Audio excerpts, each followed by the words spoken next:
Hola, ¿qué tal? Buenas tardes. Mi nombre es Nadiebet Núñez Arredondo. Soy estudiante de la licenciatura de médico cirujano en la Facultad de Estudios Superiores Iztacala.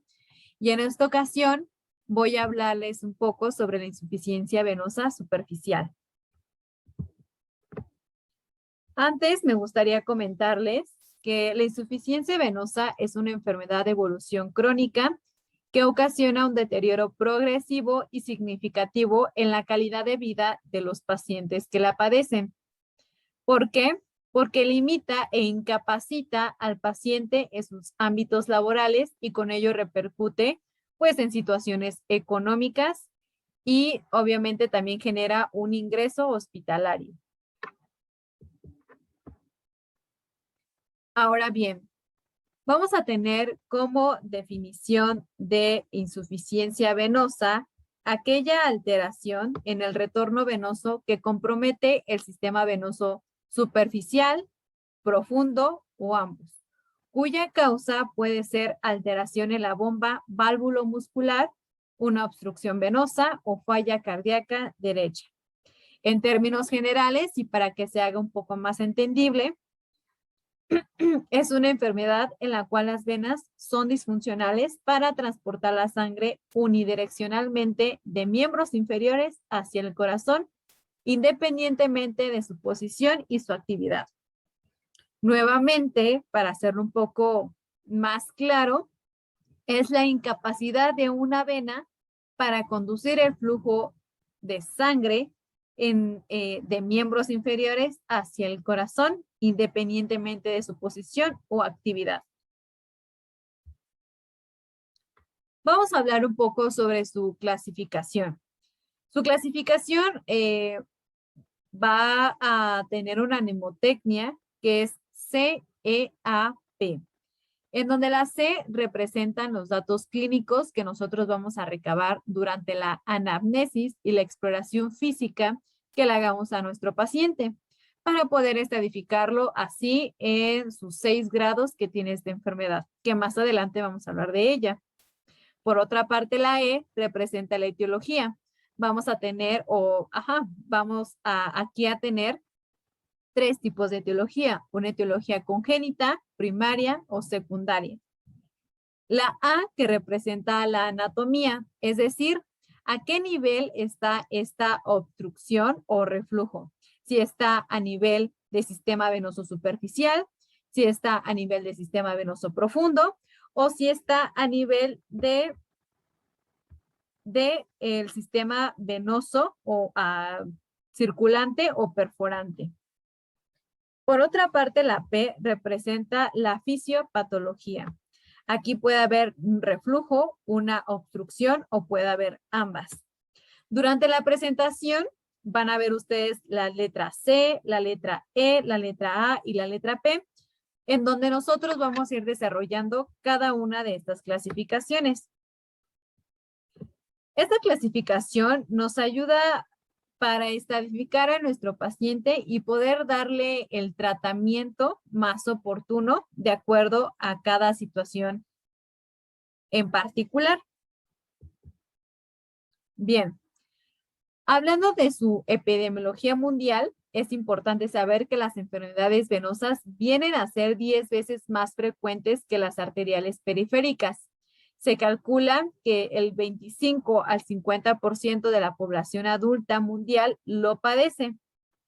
En un estudio del Departamento de Salud de Estados Unidos, la enfermedad venosa ocupa el 7º lugar entre las 28 enfermedades crónicas más estudiadas, situándose en la 21ª situación en incapacidad y la 28ª atendiendo a la mortalidad. Suele presentarse, en países desarrollados y su prevalencia aumenta con la edad. En México, la enfermedad venosa, o también denominadas varices, es un problema de salud común en la población mexicana. Se da o se presenta más en adultos mayores de 60 años. Pero ¿qué pasa? En las mujeres esta patología es más común y suele presentarse en edades más tempranas. Suelen presentarse en edades entre 30 a 40 años y los factores de riesgos asociados a presentarse esta enfermedad, pues va a ser el sobrepeso y el embarazo. Por otra parte, en los hombres suelen presentarse en edades de entre 40 y 50 años y se atribuye a ocupaciones en donde hay o donde se trabaja con cargas pesadas o también puede ser propias del envejecimiento. Cabe aclarar que aquí también puede tener una etiología o una causa genética o puede deberse a hábitos higiénico-dietéticos como lo es una vida sedentaria. Por otra parte, es importante siempre mencionar la prevención, pero en este caso es importante hacer un diagnóstico oportuno porque entre más se haga o entre más avance esta enfermedad, entre más se estadifique en grados más avanzados, el tratamiento va a ser quirúrgico. Entonces, se recomienda que si a consulta nos llega un paciente con factores de riesgo, como lo en mujeres, una edad de entre 30 y 40 años, y que presenta alguno de estos datos, es importante siempre valorar en la exploración física que no presente datos de insuficiencia venosa, para así evitar pues la evolución crónica de este padecimiento. Aquí les tengo en esta tablita es el boletín epidemiológico que corresponde a la semana 37, que va del 12 al 18 de septiembre de 2021, en donde los países con más reporte de casos de insuficiencia venosa, pues es la Ciudad de México y el Estado de México, con una prevalencia en el sexo femenino. También les quiero mencionar que el 3 de marzo es el Día Nacional de Prevención de las Enfermedades Venosas. Ahora bien, en factores de riesgo, pues hemos ya mencionado algunos, como por ejemplo son los factores genéticos, en donde, bueno, un antecedente heredofamiliar de la primer línea, pues bueno, nos vuelve susceptibles o nos vuelve como factor predisponente a padecer esta patología. Por otra parte, la edad, ya vemos que suelen presentarse en adultos mayores de 60 años. El sexo, pues, predomina en el sexo femenino. El tipo de trabajo, pues, van a ser ocupaciones que suelen tener a este paciente mucho tiempo de pie o sentado. La obesidad, el uso de ropa ajustada y el embarazo. Aquí tenemos la primera letra, que es la letra E, que representa la etiología.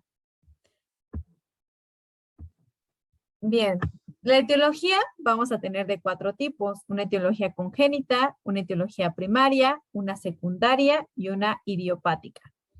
En la etiología congénita, pues van a ser malformaciones musculares o propiamente venosas que suelen presentarse al nacimiento o que desarrollan durante la infancia y pues obviamente esto conlleva al desarrollo de una insuficiencia venosa.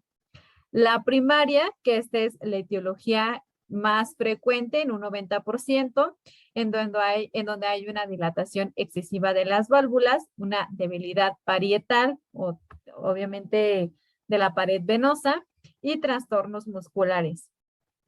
Por otra parte está la etiología secundaria, que puede deberse a un síndrome posttrombótico o patologías obstructivas no trombóticas. ¿Y a qué nos referimos con esto? Nos referimos a tumores o traumas que pueden estar, que no son como tal trombos, pero sí que pueden estar oprimiendo la vena y así impedir el paso del flujo unidireccional de la sangre venosa. Por otra parte, otra etiología importante es el embarazo. ¿Por qué el embarazo? Bueno, resulta que durante el estado gestante hay factores hormonales que de alguna manera relajan, como es la progesterona, que ayuda a relajar el músculo liso y lo relaja tanto que a veces la pared venosa, la pared de las venas se dilata, entonces hay una sobrecarga de volumen, las válvulas semilunares se estenosan y bueno, pues se genera esta insuficiencia venosa. Por otra parte, existe la idiopática, que bueno, como su nombre lo dice, pues no se encuentra una causa subyacente que puede estar originando esta patología. Tenemos la siguiente letra, que es la A, en donde es importante recordar que el sistema venoso se va a subdividir como lo es en el sistema venoso superficial, en el sistema venoso comunicante o perforante y el sistema venoso profundo. El sistema venoso superficial se compone de dos venas bien importantes, la vena safena interna y la vena safena externa. Por otra parte, las venas comunicantes o perforantes ayudan a mantener la comunicación entre el sistema venoso superficial y el sistema venoso profundo. El sistema venoso profundo también tiene a su cargo dos venas importantes, la vena femoral profunda y la vena poplítea. El sistema venoso superficial está formado por las venas que se encuentran en el territorio comprendido entre la piel y la paunorosis de los músculos. Como pueden ver en esta imagen, aquí está la vena superficial, aquí está una vena perforante comunicante y aquí está una vena profunda. Ajá. Podríamos decir que el sistema superficial, venoso superficial, drena en el sistema venoso profundo. Y bien, antes de pasar a la fisiopatología, es importante volver a retomar el recorrido de la vena safena interna o safena principal, en donde, bueno, inicia su recorrido en el dorso del pie, en la cara anterior del malleolo interno, hacia arriba, en la cara interna del músculo, y finaliza ascendiendo en la zona inguinal, en el triángulo de Scarpa, que es un poco más arriba. Pero aquí la vena se encuentra con la vena femoral, que es esta que está pintada como de gris o morado, se encuentra y drena hacia la vena femoral. Ajá. Es decir, la vena safena interna drena en la vena femoral profunda a través de la unión safeno-femoral. Y en esta unión se encuentra un punto bien importante y que es el parteaguas de la fisiopatología de la insuficiencia venosa, que es la válvula safeno-femoral, que ésta se encarga de impedir el reflujo de sangre o el regreso de la sangre de la vena femoral a la vena safena, ¿ok? Entonces, es bien importante este punto anatómico. Por otra parte, la vena safena externa discurre por la cara posterior del malleolo externo, dirigiéndose hacia arriba en la cara posterior de la pierna, y a su vez drena en la unión con el tercio inferior hacia la vena poplítea, formado el callado de la safena externa. Estas a su vez, una vez que drenan en este caso en la vena poplítea o en la vena safena, la vena femoral profunda, estas a su vez van a drenar a la vena ilíaca externa, luego a la vena cava inferior, luego a la vena cava superior y esta posteriormente a la aurícula derecha. Vamos a hablar un poco sobre su histología porque también es importante conocer de qué están hechas las venas. La histología de las venas está formada por tres capas: una túnica íntima o interna, una túnica media y una túnica adventicia. La túnica íntima o interna o endotelial va a estar compuesta de tejido conectivo y endotelio, que es la que está representada de blanco. Por otra parte, la túnica media o muscular va a tener tejido conjuntivo con fibras musculares lisas dispuestas concéntricamente. Y por último tenemos la túnica adventicia, o externa, que está formada la mayor parte, que forma la mayor parte de las venas y está formada por tejido conjuntivo laxo que contiene fibras de colágeno y haces musculares dispuestas longitudinalmente.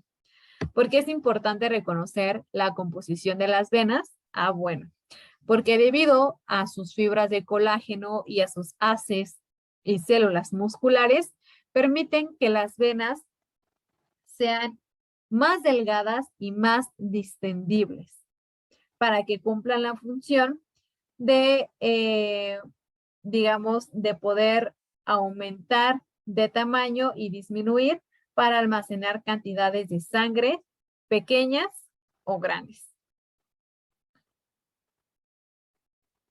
Dentro de las venas se encuentra una válvula, que estas válvulas van a ser semilunares, también se les denomina así, y estas van a impedir el retroceso de la sangre venosa y favorece su movimiento hacia el corazón.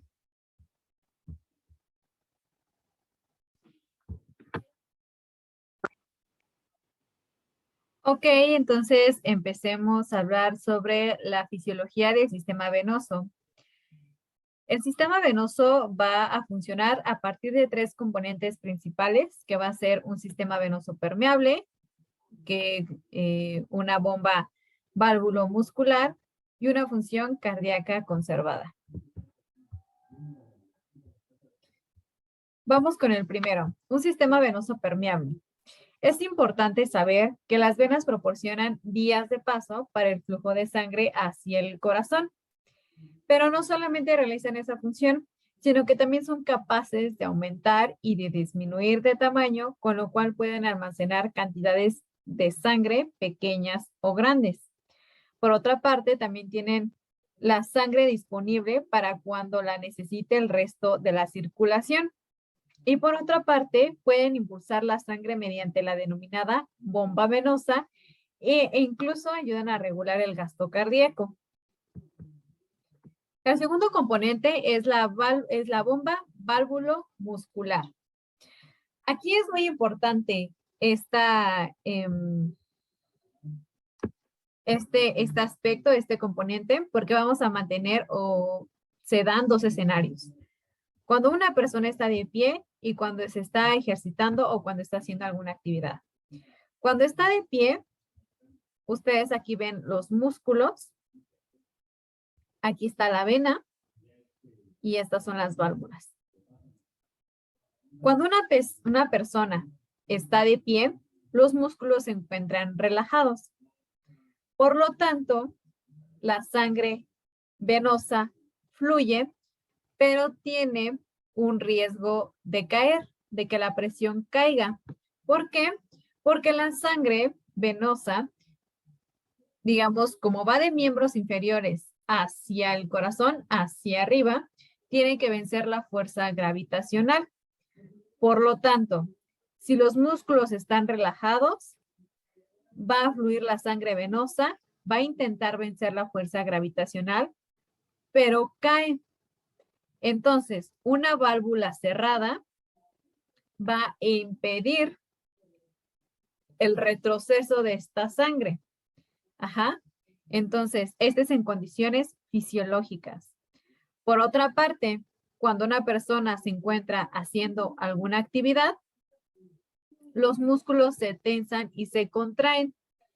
De esta manera, comprimen la vena y esta sangre que fluye hacia arriba, la comprensión de los músculos la impulsa aún más. Ajá. Por eso es que se vuelve la bomba válvulo-muscular, porque las válvulas evitan el retroceso de la sangre venosa hacia abajo y el músculo impulsa la sangre hacia arriba.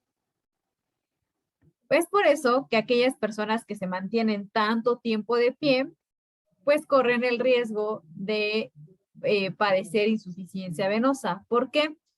Porque pues no hay una tensión muscular, no hay una comprensión muscular que ayude a impulsar este flujo. Por lo tanto, como los músculos están relajados por tanto tiempo, la sangre venosa o la presión venosa más bien cae. Y justo aquí, en las válvulas, suelen volverse insuficientes porque sí pueden mantenerlo un tiempo cerrado. Pero ¿qué pasa si este tiempo que está de pie es demasiado prolongado? Las válvulas se vuelven insuficientes porque la sangre sigue cayendo y sigue cayendo y siguen cayendo. Entonces lo que va a hacer va a distender las válvulas y justo aquí se va a producir una sobrecarga de sangre venosa y posiblemente se distienda también las paredes venosas. ¿Ok? En la fisiopatología, que está representado con la letra P, aquí vamos a ver que particularmente la insuficiencia venosa superficial, el principal componente o digamos el parteaguas de la fisiopatología de la insuficiencia venosa superficial es la insuficiencia valvular de la unión safeno-femoral. Si se acuerdan, hablamos en anatomía que la vena femoral drenaba, la vena safeno principal o interna, drenaba hacia la vena femoral profunda. Y recordemos que justo ahí había una válvula, ¿se acuerdan? De la válvula safenofemoral. Bueno, pues resulta que va a haber una falla valvular. ¿Qué quiere decir con esto? Bueno, pasa que la vena safena, al intentar drenar a la vena femoral en condiciones fisiológicas, lo hace de una manera bien, normal, sin alteraciones. Pero ¿qué pasa cuando las válvulas se vuelven insuficientes? Cuando hay una falla valvular. Aquí les muestro un ejemplo en donde ustedes pueden ver que la sangre fluye de manera ascendente. Aquí está la válvula y vean cuánto tiene de separación las válvulas semilunares. O sea, es pequeña el diámetro a comparación de este. Esta es una vena normal y esta es una vena varicosa, ¿ok? Entonces, en la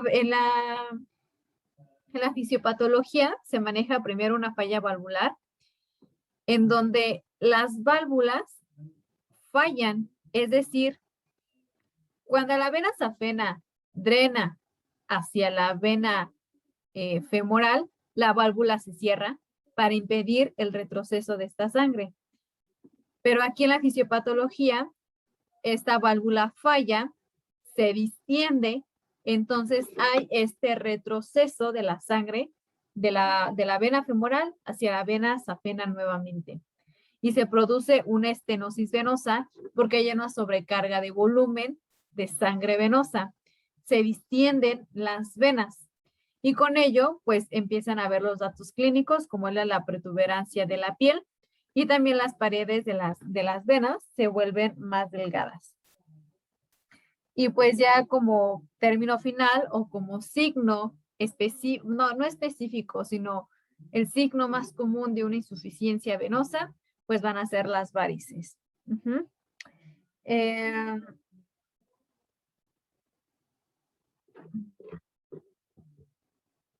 El cuadro clínico. Aquí es muy importante mencionar que los síntomas van a hacer de manera, no van a ser de manera súbita, sino que van a ir apareciendo de manera, digámoslo, cronológica. Ajá, o sea, no, los síntomas van a ir evolucionando. Y van aquí a haber dos tipos de pacientes. Los pacientes que se quejan únicamente de la sensación de pesadez en las piernas y el edema pretrivial en extremidades, o aquellos pacientes que únicamente refieren venas dilatadas a las cuales les denominan varices, pero se tienen ausencia de los síntomas. ¿Ok? Entonces, para esto también es importante saber que, como lo mencioné anteriormente, pues el signo, digamos, más común de la insuficiencia venosa, pues van a ser las varices. Y estas varices van a clasificarse según su morfología. Aquí como primera imagen tenemos una varice troncular, que esta suele tener un diámetro entre 5 y 7 milímetros y se identifica en la vena safena interna o en la vena safena externa. Por otra parte, aquí tenemos una imagen de las venas reticulares con un diámetro de 2 a 4 milímetros. Suelen presentarse particularmente en el hueco popitleo y son de color azul verdoso. Aquí tenemos una imagen de varices en filamento de escoba. Estas van a ser de pequeño calibre y de color rojizo. No son predominantes de una zona. Y por último, tenemos a las famosísimas telangiectasias, que estas suelen ser asintomáticas, tienen un diámetro de 0.1 a 1 milímetro y suelen ser de color rojizo violáceo y no se encuentran en una zona en particular.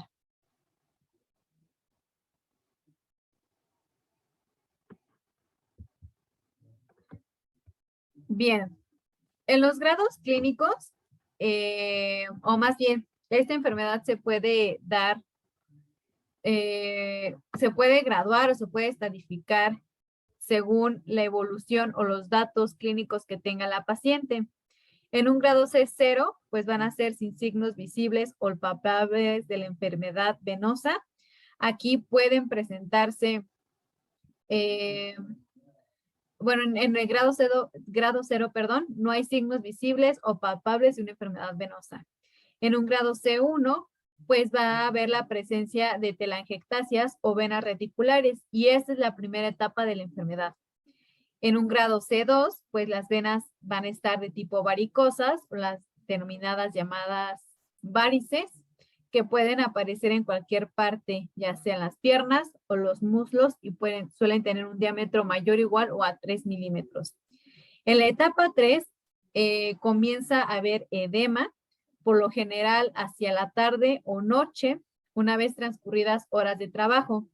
Este edema se suele localizar en los tobillos y también es común en climas calurosos o húmedos. Este edema va a ser de tipo blando y va a ceder con el tendido supino o descanso nocturno. Por otra parte, en un grado C4, pues vamos a tener los cambios en la coloración. La tonalidad va a ser cobriza o café. ¿Y esta por qué se va a dar? Resulta que digamos que conforme va evolucionando la enfermedad, los pacientes en un inicio no suelen mostrar síntomas. Por lo tanto, pues no suelen tener un tratamiento. Entonces, las varices pueden dar lugar a una elevación de la presión hidrostática, lo cual produce pequeñas hemorragias de tipo petequial. Este sangrado va a ser crónico y se convierte en una tinción de color ocre, que se presenta en las extremidades inferiores. Y esto suele presentarse o suele darse como una dermatitis de tipo ocre. Por otra parte, como lo mencioné aquí, estos van a ser los cambios de coloración. En un estadio C4A va a ser la pigmentación o eczema. En un estadio C4B se va a mantener la lipodermatoesclerosis o atrofia blanca. En un grado 5 va a haber cambios cutáneos, pero aquí ya va a aparecer una úlcera cicatrizada. Este va a requerir atención de manera especializada, de manera obligada. Y en un grado 6 va a haber una úlcera abierta y esta es la forma más grave de la enfermedad. Existe un tratamiento, pero este va a ser de tipo quirúrgico. Son los estadios ejemplificados de manera más visual para que puedan tener los datos que les fui mencionando anteriormente. Como lo ven, pues esta es una etapa 1 en donde mencionamos que iban a aparecer las telangiectasias. En un grado 2, donde llevan a aparecer las varices o venas varicosas. En un grado 3, en donde lleva a aparecer el edema de tobillo, que este va a ceder con el tendido supino y el descanso nocturno. las manchas de dermatitis, que es la dermatitis ocre, que estas iban a deber a las hemorragias a las hemorragias crónicas que iban a tener debido al aumento de la presión hidrostática. En una etapa 5, que es la etapa en donde la úlcera está cicatrizada, y una etapa 6, en donde la úlcera está abierta, y aquí es, digamos, la forma más grave de la enfermedad.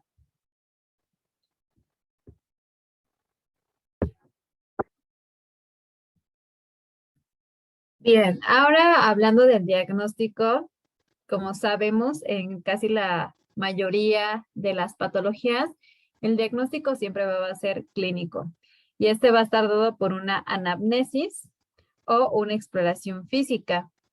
En la anamnesis es muy importante porque aquí vamos a hacer semiología sobre todos los síntomas que nos va a referir el paciente, así también haciendo principal énfasis en la evolución que estos síntomas han tenido.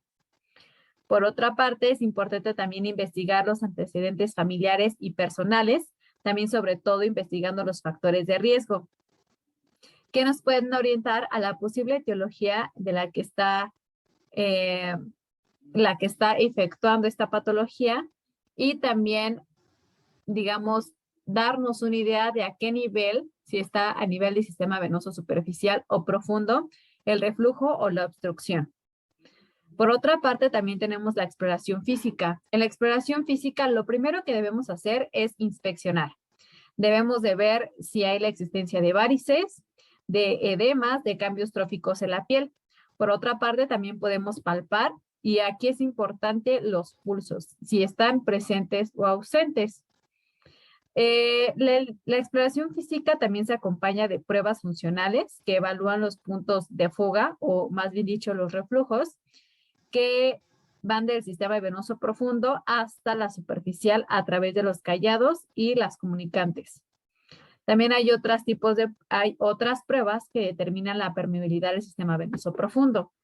Pero en esta ocasión vamos a hablar de la prueba de Brody-Trendelenburg, que esta pues va a valorar la suficiencia de la válvula safeno-femoral del callado de la safena interna o principal. Esta prueba se va a realizar con el paciente en decúbito. Lo primero que se va a hacer es elevar el miembro inferior para vaciar completamente, digamos, la sangre hacia el sistema venoso superficial. Luego se coloca una ligadura de goma en el tercio superior del muslo por debajo del callado de la safena. Ahora, a continuación, se pone de pie al paciente y después de 30 segundos se libera la ligadura. Aquí, pues va a ser un Trendelenburg negativo cuando las varices se ponen de manifiesto rápidamente. Lo harán por rellenarse a través de las comunicantes distintas de la safena interna. Y por otra parte, tenemos un Trendelenburg positivo. Esto es cuando las varices no se rellenan rápidamente. Se quita el compresor, y si en este momento se observa un rápido relleno de las mismas por sangre que desciende de arriba abajo a través del callado, se trata de una insuficiencia a nivel del callado de la safena y se da un Trendelenburg positivo. También existe la prueba de PERTS, que esta es una prueba para explorar la permeabilidad del sistema venoso profundo. Aquí únicamente se coloca un torniquete a nivel del tercio medio del muslo, se comprime la circulación superficial y se invita al paciente a caminar. Si las varices se hacen prominentes y el sujeto nota molestias graves, ello indicará que hay una dificultad del retorno venoso profundo al excluirse el sistema superficial por el torniquete.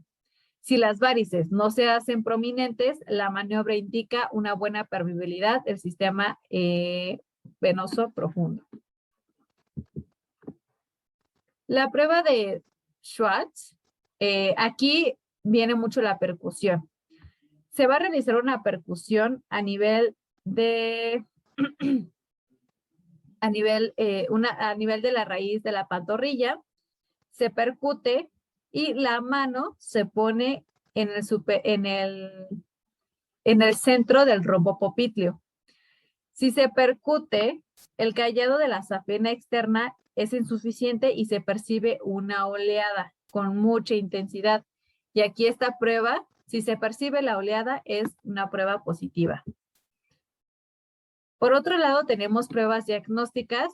El primero, pues, va a ser los métodos plestimográficos. Pero antes me gustaría mencionar que las pruebas diagnósticas van a ser de tipo no invasivas, porque estas van a ser las de mayor utilidad y son los que se recomiendan para el complemento diagnóstico de los pacientes con insuficiencia venosa superficial. Ahora sí, los métodos plestimográficos, estas van a medir los cambios de volumen que se producen en la extremidad tras ejercitar la bomba muscular o bloquear el drenaje sanguíneo con unos manguitos. Es recomendable realizar en los siguientes casos: en aquellos pacientes con cambios cutáneos de insuficiencia venosa sin varices o cuando no se cuente con un Doppler duplex. Esta plestimografía permite detectar y en parte cuantificar las insuficiencias valvulares u obstrucciones. Asimismo, determina los cambios de volumen del miembro por medio de las variaciones experimentadas en un manguito neumático que se coloca alrededor de la pierna. Tenemos el Doppler duplex. Este es un estudio que es innovador porque de alguna manera proporciona mayor información que los demás estudios o más de las demás pruebas diagnósticas. De hecho, está empezando a estudiar a la fibrografía. Y bueno, aquí lo importante es que es el estudio ultrasonográfico, va a identificar la localización de las válvulas incompetentes o de las válvulas obstruidas. Es decir, es más específico en cuestión de saber en dónde está el reflujo o la posible obstrucción. Por otra parte, aquí está la fibrografía. Este es, como lo mencioné, pues está siendo desplazada por el Doppler duplex. Este se encuentra recomendada para pacientes con anomalías o malformaciones anatómicas, pacientes candidatos a cirugía del sistema venoso profundo o con varices recidivantes. Este es un estudio convencional en donde a través de una vena se inyecta un contraste yodado. Y a través de este contraste se va a observar en dónde se encuentran las obstrucciones o las posibles insuficiencias valvulares. Esta flebografía suele tener clasificación de acuerdo al reflujo. Si es un reflujo grado 0, es decir, con una llegada de contraste al eje femoral común. Por otra parte, si hay un reflujo grado 1, el reflujo llega a la femoral superficial y hasta el tercio superior del muslo, donde es detenido por una válvula competente. El reflujo grado 2, el reflujo de contraste llega hasta el tercio inferior del muslo. El grado 3, el reflujo llega a las venas profundas de la pierna. El grado 4, en donde el reflujo cae en cascada y alcanza la parte distal de la pierna. Ahora, hablando del tratamiento de las varices, pues depende mucho de los síntomas, de la cronicidad de la enfermedad y de las posibles complicaciones que ya se tengan. Existen múltiples tratamientos. Para esta patología, el objetivo principal de cada tratamiento será enlentecer la progresión de la enfermedad y disminuir sus síntomas y prevenir futuras complicaciones. Como ven aquí en este mapa, pues tenemos medidas generales, terapia comprensiva, terapia farmacológica y terapia quirúrgica. Las medidas generales se van a emplear a cualquier paciente, no importando en qué estadio esté. Las medidas generales se recomiendan, obviamente, para que faciliten el retorno venoso. Obviamente se van a implementar hábitos de vida saludable, como lo es el ejercicio físico, sobre todo la natación, y que estimulan la bomba muscular de los miembros inferiores. Por otra parte, también se recomienda hacer masajes en sentido ascendente, elevación de las piernas durante 15 a 30 minutos, aplicación de duchas o compresas frías o alternando estas con agua tibia y uso de calzado cómodo y fresco. Por el contrario, se deben evitar el sobrepeso, la obesidad, la bipedestación prolongada, el sedentarismo, el usar ropa ajustada, el calzado incómodo o calzado con tacón superior a 3 centímetros, el calor directo sobre las piernas o algunos tratamientos con terapia hormonal como son los anticonceptivos orales. Por otra parte, la terapia comprensiva, esta va a ser en función de mejorar nuevamente el retorno venoso y va a haber de dos tipos, la elástica y la inelástica. La terapia farmacológica va a estar dada por los flebotónicos, que van a ser un grupo heterogéneo de fármacos naturales que van a actuar en distintas partes de la fisiopatología de la insuficiencia venosa superficial. Y por otra parte está la terapia quirúrgica, que está indicado ya en estadios avanzados y se van a emplear ya sea la escleroterapia o la ablación venosa.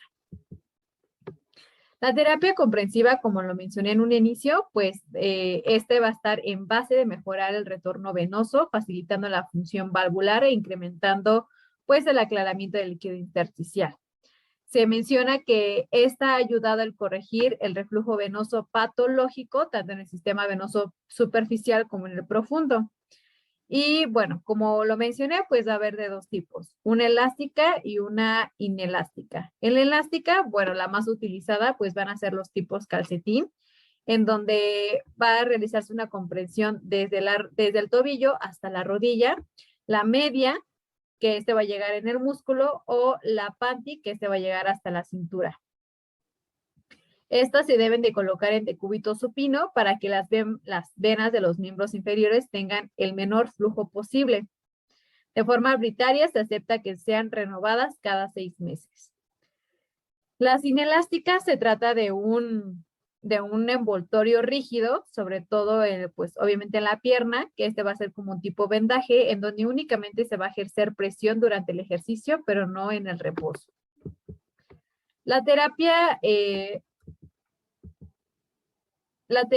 quirúrgica, por otra parte, pues va a estar indicada en varices con sintomatología de insuficiencia venosa superficial, con afectación de las venas afenas y de las venas perforantes, varices poco sintomáticas pero muy evidentes y varices recidivantes.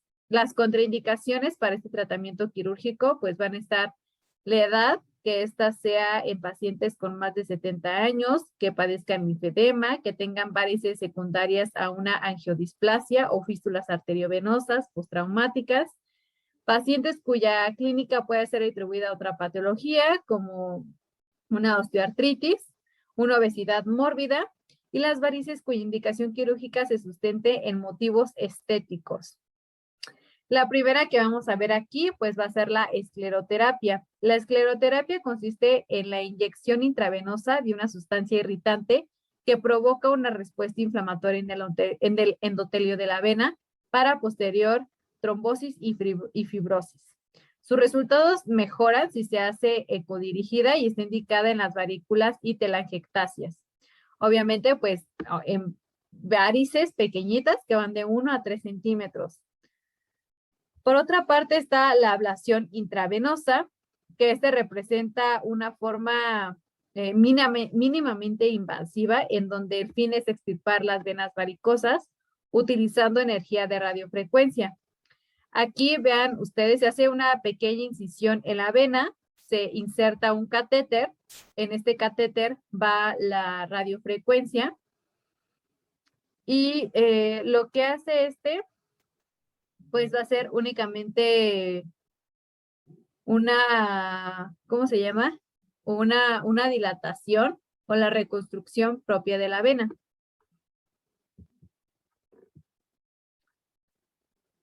Como pronóstico, pues vamos a ver que en general la insuficiencia venosa rara vez pone en peligro la vida, pero esto ocurre cuando se complica una trombosis venosa profunda y después provoca un embolismo pulmonar. Las varices se desarrollan con lentitud y los tratamientos están enfocados en limitar el progreso de la enfermedad. Entonces, en términos generales, el pronóstico pues es bueno para la vida, pero mala para la función. Esto sería todo por parte de insuficiencia venosa. Cualquier duda o comentario, háganmelo saber en la cajita de abajo. Muchas gracias.